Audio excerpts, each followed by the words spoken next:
welcome to this series on the Listening Detective TV, where we will be exploring the word confidence. So I'm very, very excited to have confidence expert with us today, Natalie King. So hi, Natalie.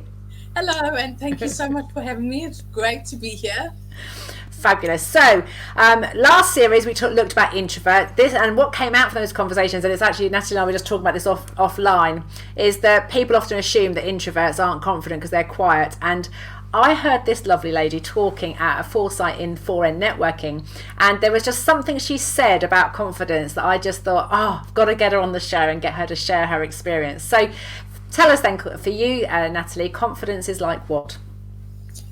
So for me, confidence is about being who you are and about being confident enough to share who you are. So it's just being able to stand in your own space, walk into a room with comfort, knowing that you have value where you're going, what you have to say is worth people listening to. And it's just about being comfortable in your own skin and about knowing who you are and knowing your worth, especially as a business owner, knowing your worth, because there are a lot of business owners who undervalue themselves, who charge too little for their expertise. So that's where it comes and plays in business. But it's just about being who you are and being true to yourself. Fab.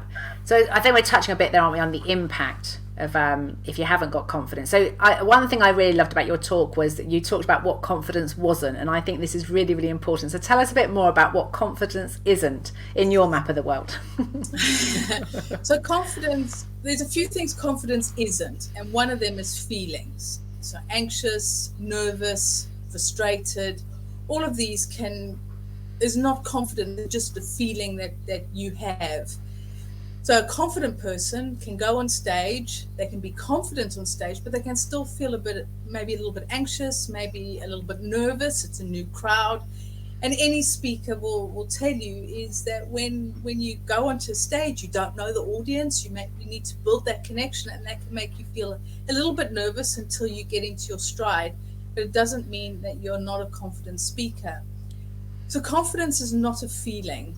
And you touched earlier on emotions and that, or introverts and extroverts, and it's not a personality trait. It is, extroverts can have no confidence, introverts can be very confident, and vice versa as well. And that's why it's not a personality trait. But the one thing that confidence is, you asked me what it isn't, I'll tell you what it is. It's a skill. It's a skill that you can learn. Yeah. Isn't that great? You can learn confidence. Yeah. And I want to take you back to this thing about it isn't, because I think it's really important for everyone to know, because I see this in the listening skills world as well, is that we often judge our insides by other people's outsides. So we see somebody that's holding their composure, and they make an assumption that if they were to look like that on the outside, they wouldn't be feeling anything on the inside. So I think we need to say we're both speakers, we both get anxious, we get wobbly bellies, we sort of think, ooh, because that's and I remember someone telling me years ago, actually, to, instead of calling it nerves, call it excitement, because it's a similar kind of sensation. And I think that's the difference with confidence, isn't it? It's usually that you I don't know, you accept those emotional responses as part of a process to get you from where you are to where you want to be, and you're able to go through those emotions, those range of emotions, and get there. So tell us a bit more about how you build confidence, because I know this is pretty much your area of expertise. It's what you deal with, and you're very much about speaking about your business with confidence. So tell us a bit more about how you build confidence. Building confidence is like anything. It's just going one step at a time. It's one skill at a time. So it all varies on what area you want to be building your confidence. So because we're talking about speaking, let's stick with the speaking example, but you can use this in any way. When you start off speaking, now I think the majority of speakers were not born confident speakers, and I know I wasn't, is you then maybe join a speaking club, which I did, and then you give your first speech. Oh my word, isn't that awful? That was awful, that speech. It was terrible. But then you go and do it again, and you do it again, and you do it again. So it's about practice. And that is where the confidence comes in. And that is why it's a skill that you can learn, because it's about practicing. And one of the ways that you can start to do it is do something that scares you every day.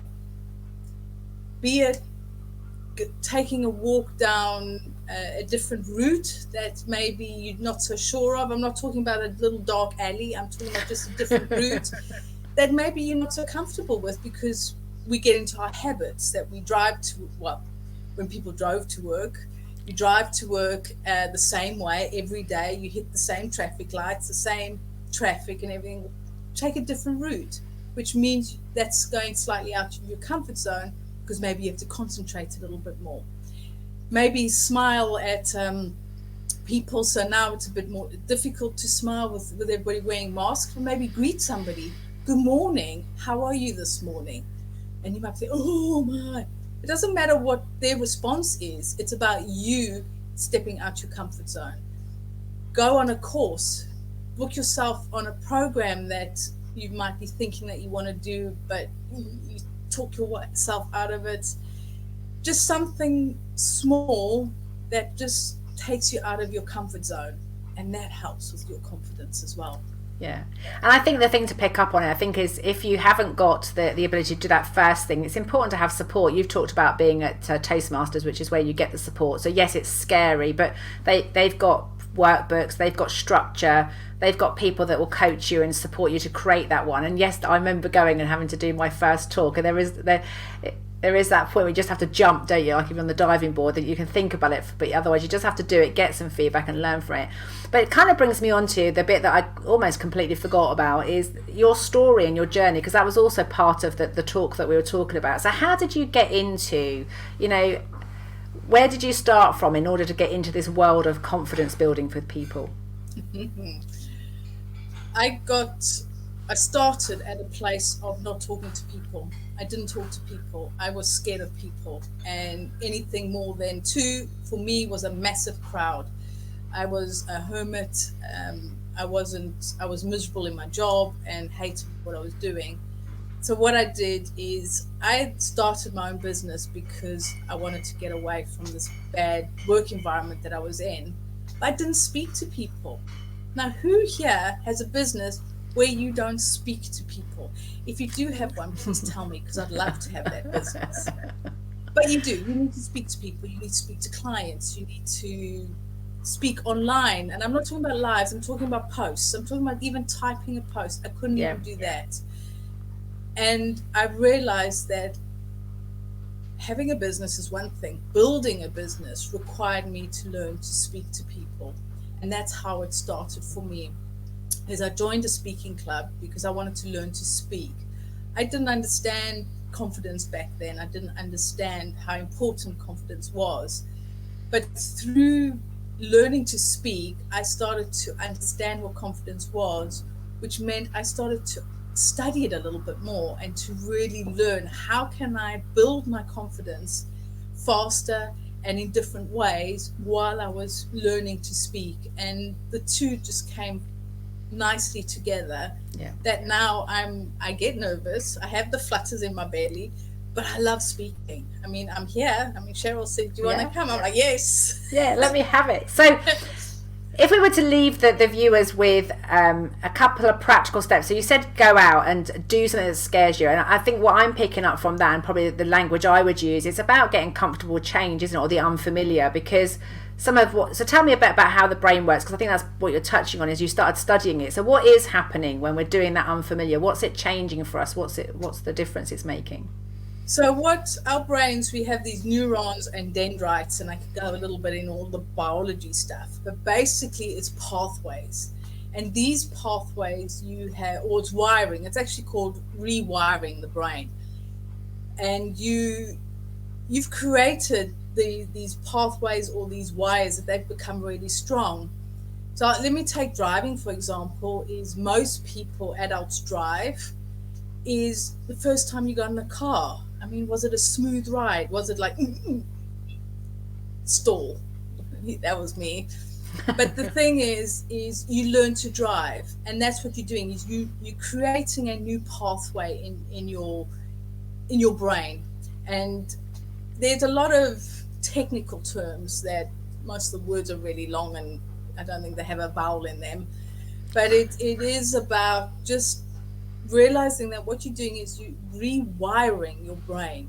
So when you're doing something new, when you're creating change, a habit, learning a new skill, it's creating a new wiring in your brain, and the old wiring starts to fade away.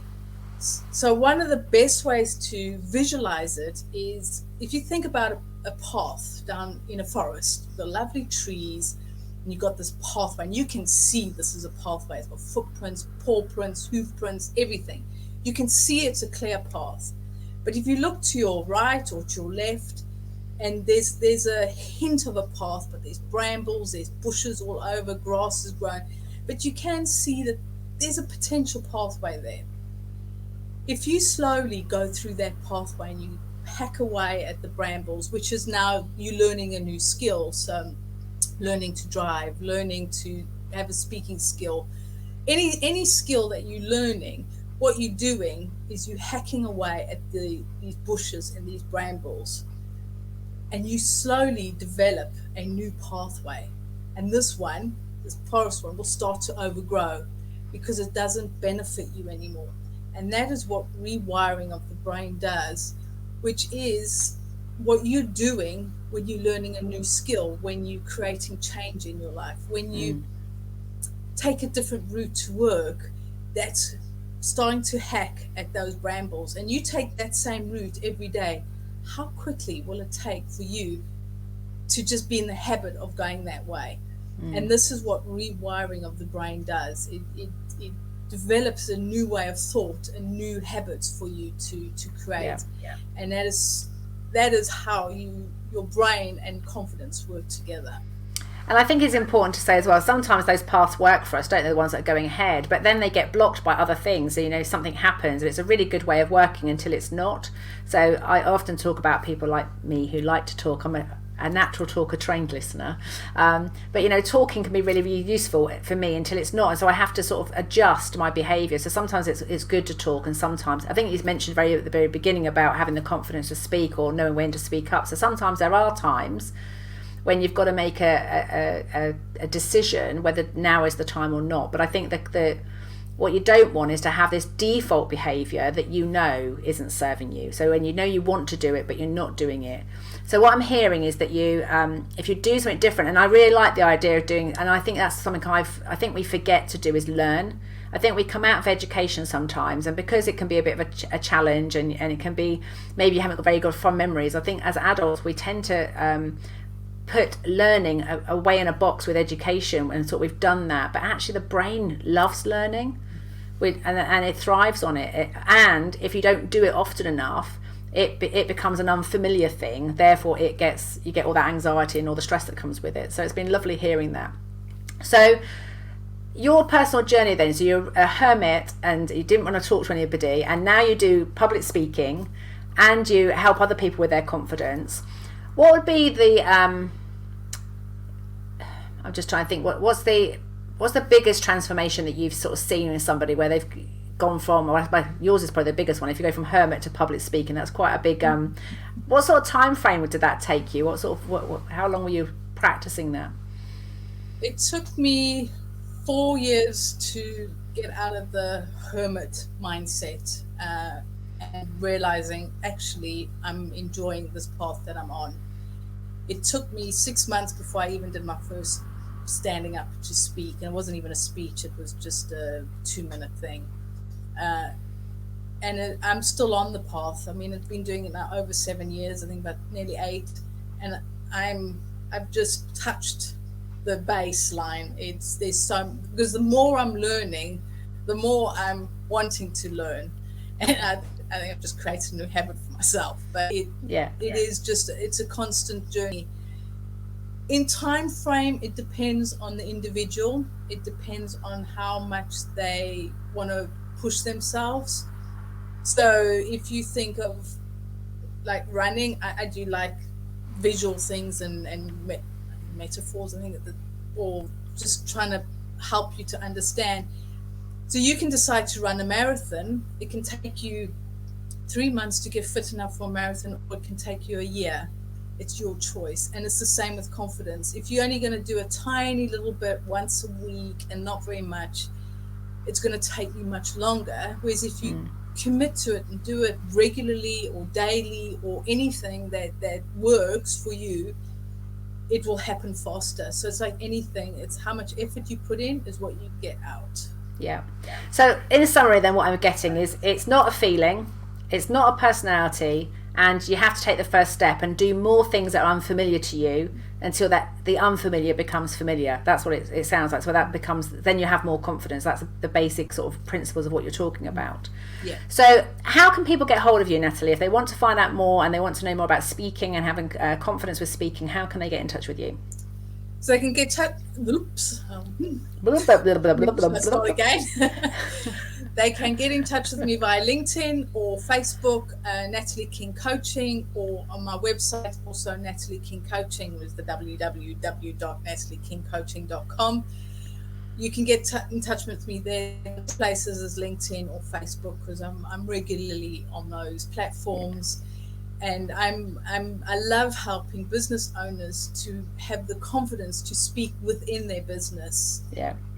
And every business owner knows you need to speak in your business. Absolutely. And see, a great example that confidence doesn't mean that you get your words and your tongue tied. I've just done it now. Don't get your words tongue tied. It's called being human, isn't it, at the end of the day? It's been an absolute pleasure having you on today. So thank you for sharing your pearls of wisdom regarding confidence. Please hang on to those thoughts, everybody. If you're out there modelling other people who look confident, you have no idea what they're feeling inside. And what you could do is listen to them, ask questions, find out what works for them, or go along to speak to someone like Natalie or myself and get the support that you need to take that first step. Thanks for joining us today on this episode.